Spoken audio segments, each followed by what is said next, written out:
ఈ రోజు చింటూ తన పాత బుక్లో ఒక రహస్య మ్యాప్ చూసినప్పుడు ఒక కొత్త సాహసం అతని కోసం ఎదురు చూస్తుంది. ఆ మ్యాప్ నది ఒడ్డున ఉన్న ఒక మర్చిపోయిన తోట గురించి చెప్పింది. ఆ తోటలో ఒక మ్యాజిక్ పువ్వు ఉందంట. చింటూకి ఆ తోటను కనుగొని ఆ పువ్వును చూడాలని కోరిక కలిగింది. తన స్నేహితులు బంటిగుడగుడతో కలిసి చింటూ బయలుదేరాడు. దారిలో అవ్వని అడిగితే అది కేవలం పాత కథ అని నవ్వింది. నది దగ్గరకు వెళ్లగా నేమ్యాప్లోని అక్షరాలు మెరిసిమట్టి కుండ తనంతట తాను కదిలింది. అందులోంచి ఒక చిన్ని మిణుకు మ్యాజిక్ కీ బయటపడింది.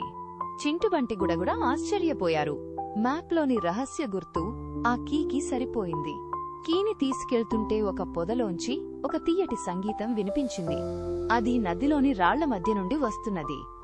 అక్కడ ఒక పెద్ద తేలుతీయని రాళ్ల గుట్ట ఉంది. చింటూకి దారి అర్థం కాలేదు.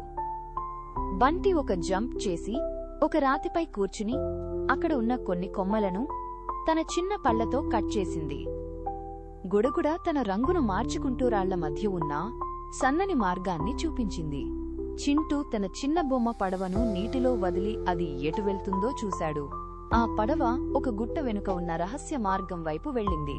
ఆ రహస్య మార్గం చివరకు ఒక అద్భుతమైన తోటలోకి తీసుకెళ్ళింది.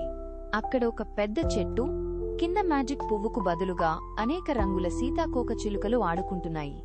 వాటి మధ్యలో అవ్వ కూర్చుని చిన్నారుల కోసం కొత్త కథలు రాస్తుంది. ఆ మ్యాజిక్ పువ్వు అన్నది అవ్వ చెప్పే కథల సారం అని చింటూకి అర్థమైంది. అవ్వ చింటును బంటి గుడగుడను ప్రేమగా పలకరించింది. సాహసాలు బయట మాత్రమే కాదు, మన మనసులో కూడా ఉంటాయి చింటూ అని అవ్వ నవ్వింది. చింటూ తన మ్యాజిక్ కీని అవ్వకి ఇచ్చాడు.